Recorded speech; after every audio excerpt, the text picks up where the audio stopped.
And where does San Pedro grow? Andes. Comes out of the Andes Mountains. So like Peru, Bolivia, other parts in and around there. But it likes high altitude. Likes to be close to the sky. Full sun. Usually like sandy or gravelly. It's kind of like it's a cactus succulent. I was told that you could buy it at Home Depot. You can. It's an ornamental. Yeah, it's an ornamental. You can buy them all over the States. Yeah. Beautiful cactus. Yeah. Like the ones that will get you high? Yep. Leaf Life. While plant medicines like ayahuasca and psilocybin are capturing the attention of psychonauts seeking breakthroughs to better apply meaning to their existence, here is a plant with different tendencies encouraging us to further explore a profound connection to the self. This is San Pedro. Where in the world is Carmen San Pedro? Mexico, baby. Our first segment, it's identity. I mean, we're all aware of ayahuasca. What about San Pedro? And in our second segment, cannabis and other plants. But before we get educated, we've got to get medicated. So let's get stoned. Woo! Oh, yeah. You know what's up, AJ. All right, wherever your days led you, now it's time to light it up, chew it up, or drink it up, whatever you got to do to get high as we introduce this show's Greg the Guinea Pig. Hey, what's up, y'all? It's Greg the Guinea Pig. Who's our guest this week?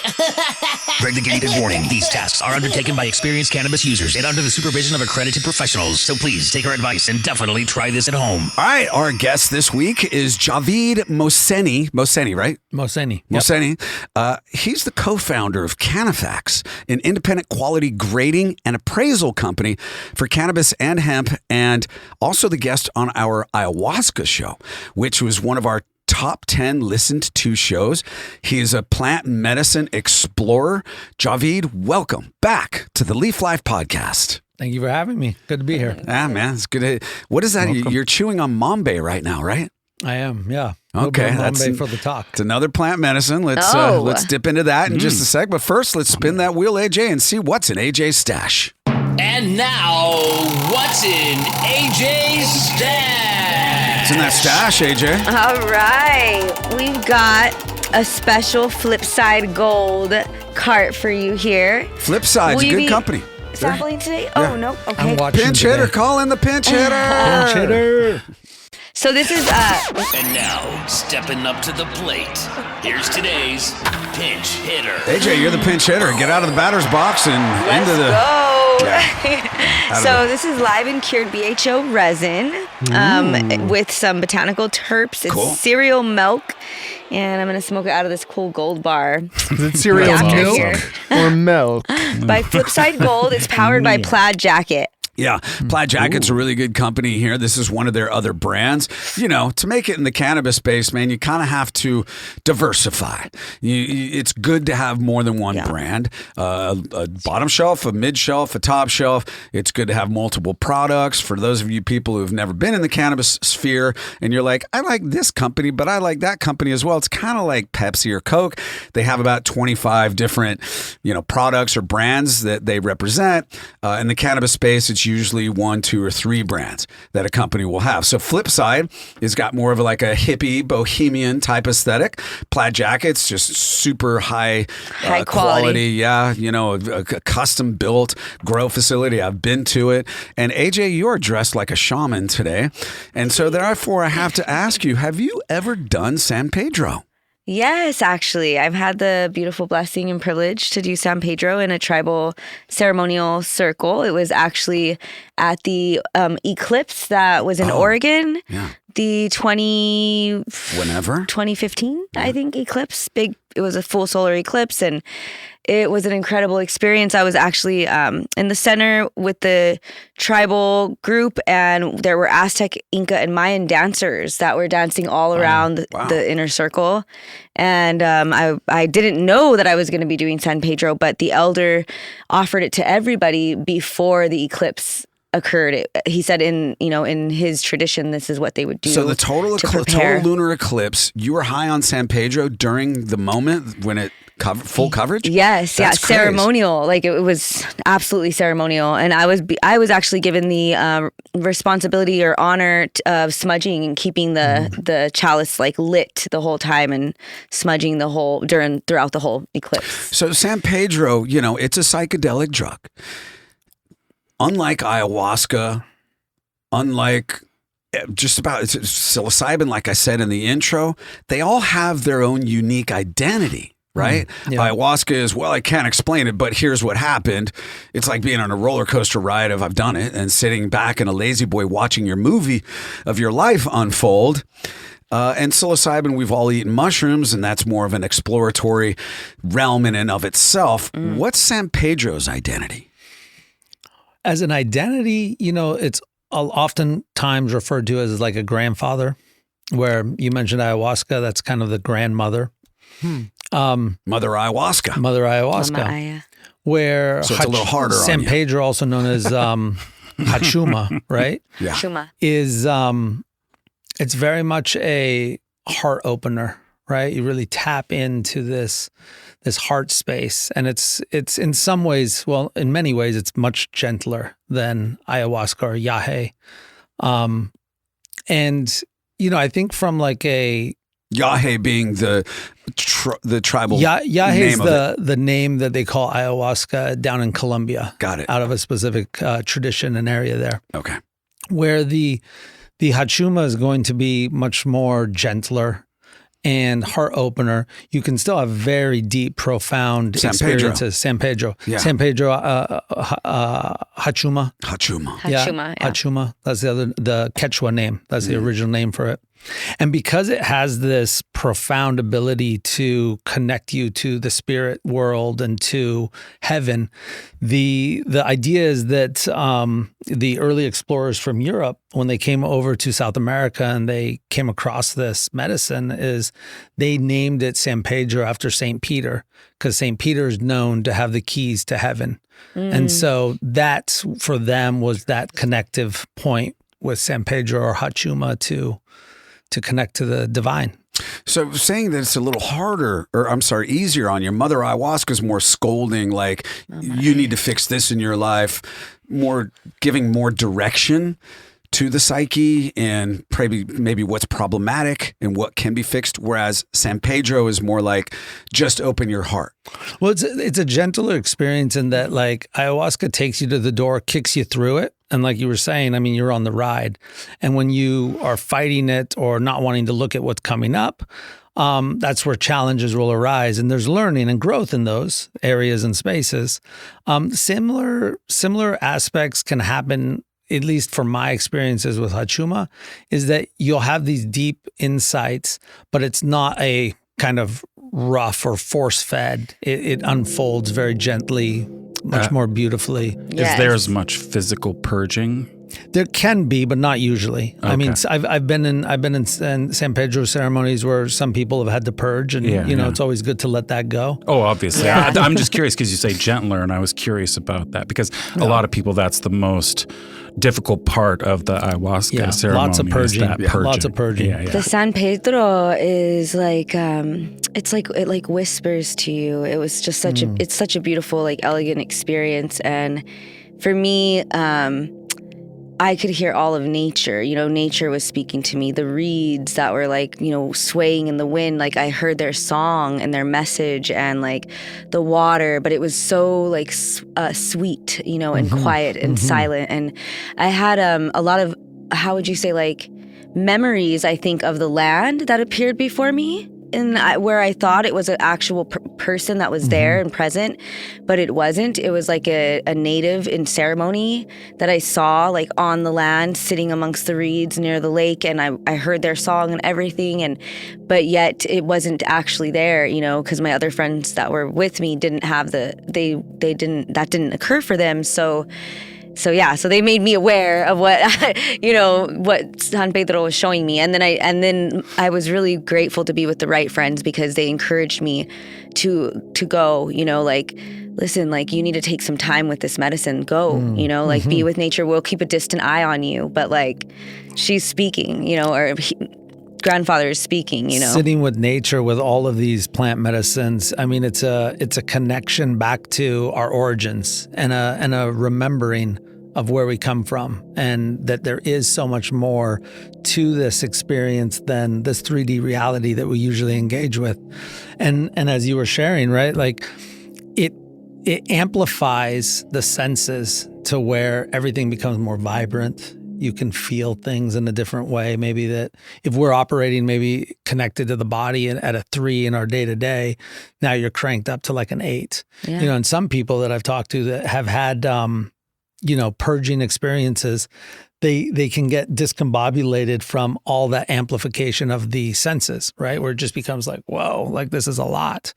But then, yeah, like I like how you described it as whispering, like you get these insights and you get this knowledge kind of imbibed on you. And, you know, I remember I was sitting in the desert up in Joshua Tree, and it was the first time that I sat with San Pedro, and it just kept getting this fear coming up. And I was very curious about the fear, like, where's this coming from? And it was this fear of loss. And so I went inside and I talked to the shaman, and he's like, what's going on? I was like, there's this fear. And he's like, well, where do you think it comes from? And I'm like, I don't know. Like it's fear of loss. And maybe it's, you know, my parents are starting to get older. Maybe it's fear of losing them, or, you know, and he's like, well, why would it be that? And I was like, well, that would be my first big loss, I guess. And, you know, I've lost grandparents and at that time, and, you know, I'd been divorced and I'd, you know, closed businesses, and the shaman's challenging me because he knows a lot about me. And he's like, well, is that really your first big loss? Would that be? And I'm sitting there thinking, I'm like, well, yeah. And he took his glasses off and he looked at me and he goes, well, didn't your parents get divorced when you were pretty young? And I'm like, yeah.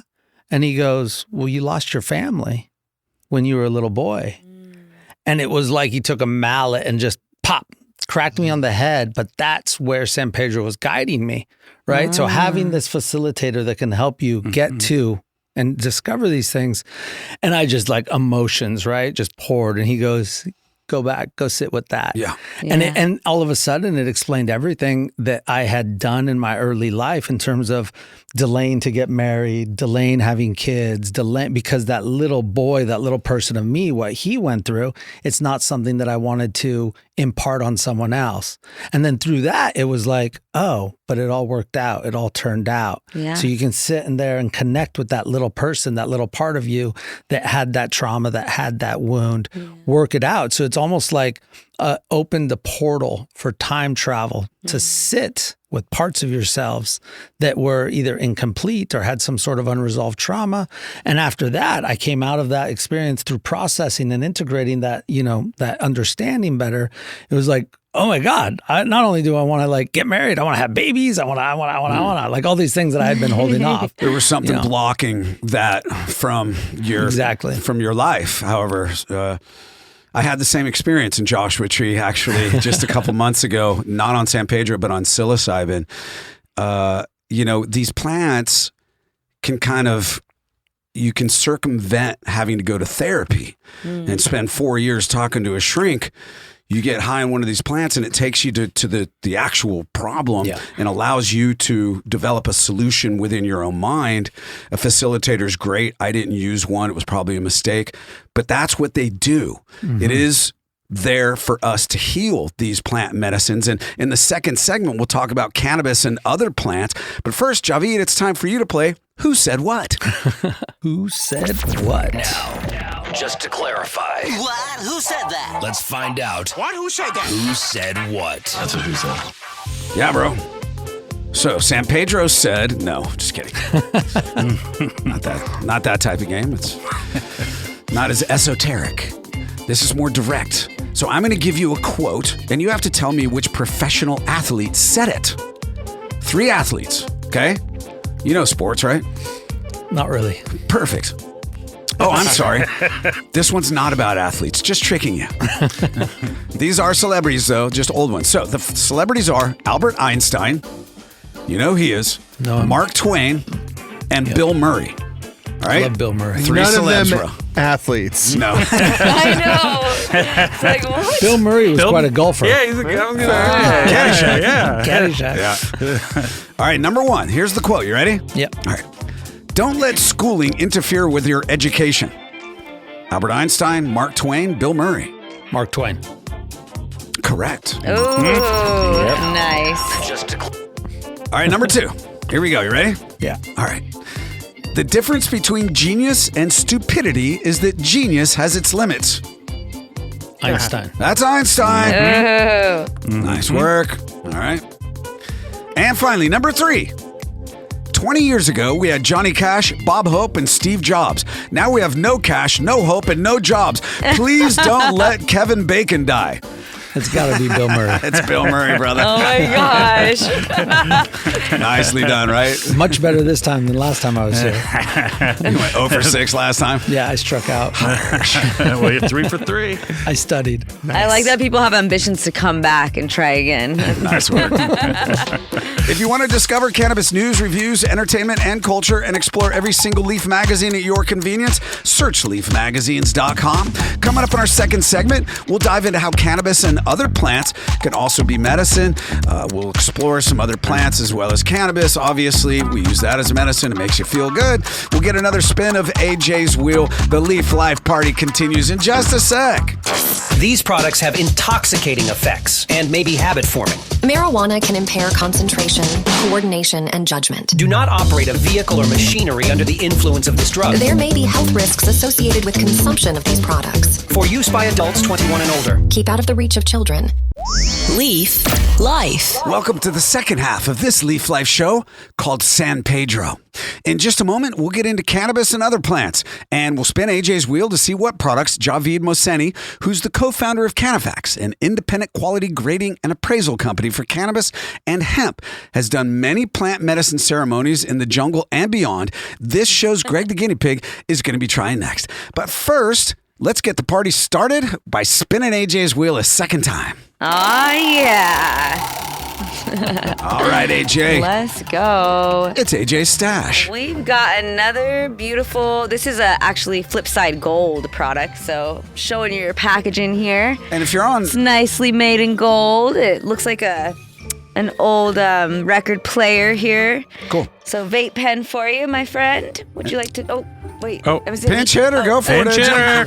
I thought you were showing it to me. I was trying. I was trying to get you lit. And BTW, if you're watching on YouTube, Leaf Life Podcast V2, you can see AJ's amazing poncho that looks like shaman garb. She's got a third eye pine cone necklace.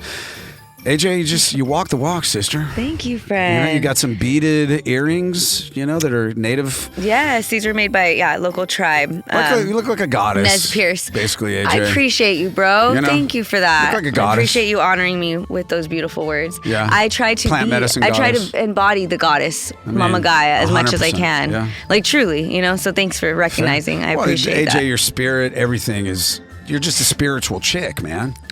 You know what I mean? Like yes. everything about you is about intention and high vibration. And that Flipside, that's the plaid jacket you smoked there. Well, it's by Flipside. This is their gold line, and it's it's brought to you by Plaid Jacket. Got it. So they're both Flipside products. Yep. I love Flipside, by the way, and thank you for being on the Leaf Life Podcast, Flipside, and you too, JHAVID.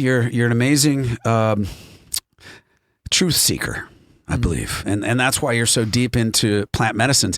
And I want to bring you back in 6 to 12 months and do a show strictly on plant medicines and go deeper and talk about that mambe that you're chewing on right now. And as we discuss cannabis and other plants, of course, they combine with San Pedro or they're used on their own, but Rape, I know, is something that you do use with San Pedro. One plant can augment or accentuate another plant, and it's almost like getting crossfaded, isn't it, brother?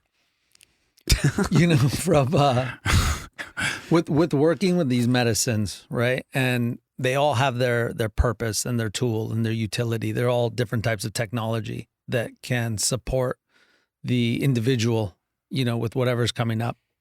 Hape with San Pedro, really supportive to ground the person in their body. What is hape? Hape is rape, same thing, right? Hape, rape. It's a snuff. It's tobacco. Okay. And then it's also blended with a lot of other plants. And there's almost an unlimited different types of Depends rape, on the mix. And how are people consuming San Pedro? San Pedro, so it'll either be the cactus will be cut up into pieces and boiled, and that will create a tea. You can also then cut up the cactus and dry it and turn it into a powder, and then mix the powder with water or hot water or whatnot, then drink that as well. So when you mentioned the chalice, that was not to smoke it and inhale. That was just like... That's actually like a smudging vessel. Okay. Yeah, it's everybody kind of puts their sage or their sweetgrass, and it's part of like the tribal gathering and the offering that you bring, but somebody has to keep it lit and, you know, keep it flowing and sort of move it around the space like during these type of gatherings. So it was a drink for me, San Pedro. Yeah, he offered it in sort of like a tea, I believe. Did it taste good, bad? Nothing? It tasted like just like kind of bitter, right? Was it bitter for you too? Yeah. It was very, like a bitter, very bitter. And again, depending on the cactus, how it was prepared, I had dry powder that was mixed then with water, and I had it like that. I mean, super, super bitter. Yeah. And where does San Pedro grow? Andes, comes out of the Andes Mountains.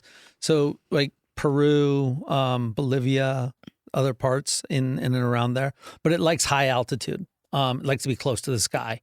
Full sun.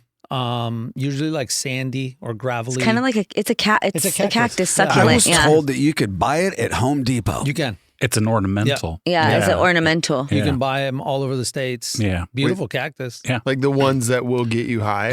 Yeah. Because you can't find like mescaline or other, like certain, what's the other? Ayahuasca root. Peyote. Yeah, you can't find peyote anywhere. But peyote is actually a protected plant, and it was nearing extinction, That's so right. it's federally protected, even if you find it in the wild. Yeah. And it's good that you brought up mescaline, because that is the active ingredient in San Pedro and peyote. Oh. Yeah, it's mescaline based. Okay. And so when people refer to mescaline as a drug, they're It's referring to an extract or like the drug of it. Kind of how DMT is the extract of like an ayahuasca base.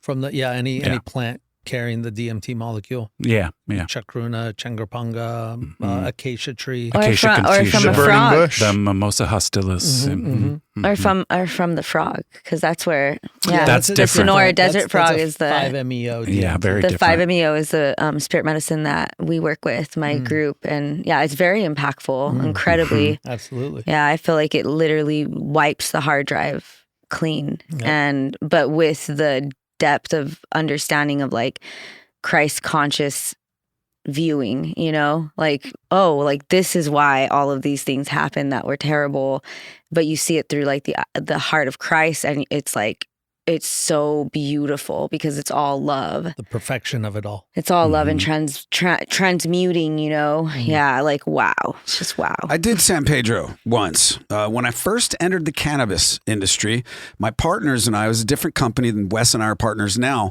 It was a hash oil company called Wham Oil, that you're probably familiar with. I said, you know what, guys? Because I had just come back from the jungle and done ayahuasca. And it was a ceremony. We had a facilitator, and we went out into Discovery Park here in the Seattle area, beautiful park. And I felt like there was a glow over everything, almost like you were looking through this lens of nostalgia when you see in a movie when they harken back to the 1940s, and then there's sort of a golden tone to the film. I felt like that was, you know, kind of happening, and everything was almost a tiny bit blurry. And we did mix it with the rape. Eventually, we did rape. And, you know, setting was great and everything. The company was a little weird. And I felt like I didn't get, you know, the full experience because I couldn't focus on how I felt. I was more focused on, are these other people enjoying themselves and what are they getting out of it? And it wasn't necessarily like like there's tourist people walking through the park and stuff. I felt like I needed to be alone to do it. What's the difference there? Is it? Well, I think that really speaks to the set and setting, right? Where you're at in your own head, if you're comfortable with the people that you're with, if you're confident that, you know, you're safe, and then also in a place where you're not going to be interrupted by people that aren't part of the ceremony or aren't, you know, holding that circle with you guys. Yeah. And that's why it's called a ceremony, not because of the ceremonial goblet per se, or, you know, even like an Illuminati ritual, but because of the sacredness of it. Like, I think people get intimidated by that word. Yeah. And, you know, like I remember thinking ceremony in the jungle, and it's like, I don't know, some like Lion King meets like, you know, Mayan, like, but it can just be sitting in a circle in a safe space. It doesn't have to be. It's intention. Overly produced. Yeah, it's. I think the intention you bring of that word is absolutely. so important. Or the expectations, right? It's better to go into a ceremony with no expectations, but there can be a lot of fear. When I did ayahuasca in the jungle, my fucking palms were sweating hard, dude. Yeah. We drank, and then it was like you go sit and you wait for it to take effect. And I'm like, holy shit, what have I just done? I'm in the middle of the fucking Amazon jungle. I don't know these people. It was my buddy and me. They could take our organs, and I was tripping, man. I wasn't tripping. I was tripping. And I was like, oh, you know, I was terrified. And I had to have a moment with myself and say, okay, just fucking surrender. Yeah. And the second that I did that, I started having an amazing time and I started seeing what I needed to see, but something was preventing me, the anxiety from getting the full effect. So it's better I think, just to fucking go for it and not overthink it. Yeah, definitely to go into ceremony and know that it's all going to be perfect and to trust the process. And, you know, what you said about intention and ceremony, like for me, that's really what creates the ceremony. There are rituals, you know, that every indigenous culture or even the practitioners or facilitators may have. And that is a lot about maintaining and controlling the energy, creating a safe space for the people that are participating. Yeah. And then the individual's intention, that will connect with, you know, San Pedro, it will connect with ayahuasca, it will connect with that plant intelligence, and that will really help guide the experience. And it may not make sense, like the things that are coming up and the things that you're seeing, it's just like, but my intention was this. Sometimes months later, it'll all get stitched together and be like, oh, damn, like it was perfect. It showed me exactly what I asked for, but in its way. Isn't that life encapsulated? 100%. You think that the worst thing that's happening to you right now is going to ruin everything. And then you look back 10 years later and you go, my God, I wouldn't be the person that I am today had I not gone through that adversity or overcome that challenge. And I guess the drug is a really good drop in the bucket of life itself. Absolutely. They're mirrors of what we go through in life. And when we get comfortable in those spaces, navigating, you know, real life, if you want to call it that, with the quotes, it's tools and perceptions and insights that make it, for me, just a little bit easier to navigate the crazy, wild world. I think it's like, I also think you spoke to something actually really important, which is that these medicines they are very impactful and they go deep, you know? So I do feel that it's important to, you know, have a person in your life like that you can speak to that understands, you know, the journey you went on. Like, I think integration is like very important. I have some friends who have, you know, had really bad experiences after because they didn't have somebody that they could, you know, process it all with. Yeah. And so some of them had like nervous breakdowns and things like this. So like, I do feel it's incredibly important with these spirit medicines, you know, if possible, doing it ceremonially. And also in the ceremonial space, you can ask for integration support for after. And many times, you know, if they might not be willing to provide it, but many times they'll have a referral for somebody, a therapist or somebody who can hold space in that way. If someone wants to try San Pedro, how do they do it? Before I say that, I just want to go back to what you were saying. Yeah, because in the medicine world, we talk about integration being like 90% of the work, right? Like, yeah, the ceremonies can be there and they can be challenging and that can be hard, but it's really getting that support, but also putting in practice or implementing what you've learned. That's why it's not a replacement for therapy. It's a tool to identify what you might need to go talk to a therapist about. Okay. Well, and even anecdotally, socially, having that experience with others and them explaining their experiences can be very reassuring to the individual in the moment of, oh, maybe I'm not that weird, you know, hearing these other things, because all these are just reflections or teachers of our own subconscious. Yes. And I've always said, and I've actually led many ceremonies with friends and whatnot, that there's no such thing as a bad trip. There's only resistance to self. Yes. And like you said, I thought it was genius, you know, sometimes months, that connection comes and the clarity in that moment. It's like you can't unsee something and it changes you forever. It's formative. At a fundamental level. Literally. Everything Yeah. changed. Yeah. Growth. Yeah. It's gross. When you get teeth, it's a change. They're there forever, hopefully. so where can someone do San Pedro? So, in and around the States, there's people that are holding ceremonies, and it's, I think, just really if it's something that's calling to someone, tap into it, listen to it. If you're called Internet? I mean, sure, you can, but I've tended to go to my Home community Depot? and just talk to people, right? It's like, even in the cannabis community, it's the same way. If you're looking for something, you can pick up the phone and ask. If what I found with these plants is if, what we seek is also seeking us.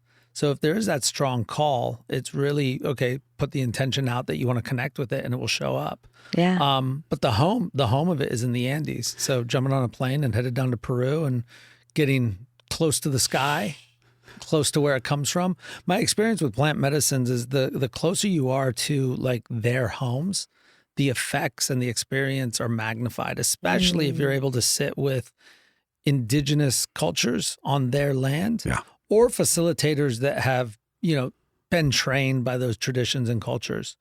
It makes a very, very big difference. Wonderful. Yeah. Javid, that's amazing stuff. People, go try a plant medicine, especially cannabis. And now it's time for you to play Platypus or Pollywog. From the What the Hell Was God Smoking When He Made That file, this is Platypus or Pollywog. Baby frog? Pollywog. Gotta look it up. Baby frog. Baby frog. Yeah. Just another name? Number one, Pollywog. what's a Pollywog? Just kidding. Before it sprouts its legs. It's like in the water. Stop cheating. All right. No helpsies. Us stoners, we always have each other's backs. On the heels of the massive international success of the games Serbia or Siberia, Australia or Austria, Colombia or Cambodia, and of course salmon or salamander, also Tanzania or Tasmania, and none other than penguin or pelican, the franchise continues with the mind-bending Platypus or Pollywog. You ready, Javid? Let's go. All right. Number one. By the way, the mambe that you're chewing on. Yeah. What's it do? Cultivates clear communication, clear thought. It makes your mouth numb, right? A little bit. Cool. A little bit. I want to try it. Connects you. Let's do some. Let's do some. All right, number one. Mambe number 5. There you go. This one has another name, which means toad head. Platypus or Pollywog? Pollywog. Correct. Good job. Good job. Okay. The other name is tadpole. Tadpole. So that's what it is. It's a tadpole. That's how I know. All right. Do some more medicine. Number 2. These are rarely found in zoos. Platypus or Pollywog? Platypus. He's right. Yeah. That's correct. Platypuses are rarely found in zoos because they're difficult to keep in captivity. Also, they're mostly active at night, so they are usually sleeping during the day when zoos are open. Doesn't make for a real good zoo pet, right? This animal is nocturnal, so you can't see it, but it's there. But it's there. But it's All right. there. Number 3. This is the name the bearded Lorax gave to his favorite pipe because it seconds as a duck call whistle when he blows in the opposite direction with his lips pursed. Okay. Gotta be platypus. It's the duck-billed platypus. That's right. It's Wes's favorite tool on those cold sunrises in Puget Sound, waiting for the salmon to bite, knowing, because of his extrasensory Lorax intuition, that the appearance of ducks landing in the water is a great way to make the salmon seem less suspicious. I Dude. didn't know Great that. fisherman. Javid, where can we find you on social media? JHAVID _Mohseni or Cannafax Global. Cool, brother. Javid, JH. AVID _Mohseni, MOHSENI. A lot of H's in there, bro. Unnecessary. Wait, I want to, what Cannafax? Cannafax. Tell me more. I'm like, Cannafax, we basically have created tools that will qualitatively grade cannabis. Right now, we're doing a pilot with 3 brands. We're doing a pilot with Sweetwater and Fire Bros and Gold Leaf. And those are all Washington cannabis companies. Washington yeah, cannabis companies. great Washington cannabis companies. And the pilot is in Lux and Ballard. And so what we've done is we've created a... Lux is a retail shop. Lux is a retail shop. We've created a badge with a score on it, which denotes the quality of the cannabis inside there, with a QR code that basically creates a whole new experience for the consumer, as well as a tool for the bud tender. So it really helps people understand what they're buying before they buy it. Trust, transparency. Yeah. Innovation. Awesome. Thank you so much, I love brother, it. for being on the Leaf Life podcast. We'll see you for the Plant Medicine Show real soon. Thank you for having me. It was great to be here. Appreciate you. Hey, Wes, next week, Blessings. very important, preserving cannabis culture. No culture vultures allowed. There you go. Download this and all Leaf Life episodes at leafmagazines.com. And please subscribe on YouTube at Leaf Life Podcast V2. Now get ready for another episode of Stony Baloney, which is also available at leafmagazines.com. And please be kind to animals and duck-billed platypuses. Your hosts for Leaf Life are Mike Ricker and Wes Abney. Leaf Life is produced by Mike Daly. Some of the music heard is provided by purple-planet.com. Every bit of cannabis you use is female, so please respect the ladies. Leaf Life is brought to you by Leaf Nation, featuring Alaska Leaf, Oregon Leaf, Northwest Leaf, Maryland Leaf, Utah Leaf, Northeast Leaf, and California Leaf. On the shelf now in your local retailer. Now, please stay tuned for this week's edition of Stony Baloney by Mike Ricker.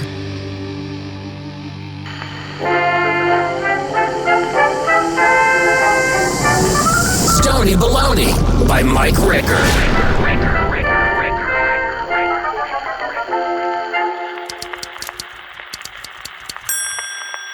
Dragon ass. Dragon ass should not be confused with dragging ass. Dragging ass is something we all do when our energy is low, especially in the moments upon waking before the requisite black brewed stimulant sparks the body's motor that consumes fuel and burps exhaust. We all know that feeling of lethargy. For so many of us, the first 30 minutes of the day is like boot camp. And if you happen to find yourself in a bizarre situation where that previously mentioned human gasoline called coffee is not available, motivating your brain toward a direction of productivity is like tugging cement through water. You are a recoil starter on the lawnmower with an empty tank. Regardless of how many times you tug on that sucker, the engine ain't turning over until it gets some gas. It's not dissimilar for stoners, you know. Different kind of gas, of course. Anyway, dragon ass is something completely separate. Although they have been known to be unapologetically lazy when perched atop their spoils of plunder enjoying a good snore. At least that's what we learned from the Lord of the Rings. That they're kind of like cats when the belly is full and the comfort is spa day level. They will aimlessly drift into a back nap with the loins exposed, dreaming colorful fantasies of torching small village rooftops while blissfully unaware of the dribble of drool leaking through the muzzle's lower incisors. But then the interruption can be so very abrupt when the scent of hairy feet fouls the nostrils, alarming the defenses of little pint-sized thieves called hobbitses. And nothing pisses a dragon off more than getting his favorite hood ornament jacked from his booty. So, with a burst of smoke and a toss of the tail, he boldly rises with awesome drama and devours him in one swallow. And then he sniffs for a mate, preferably one with a nice booty.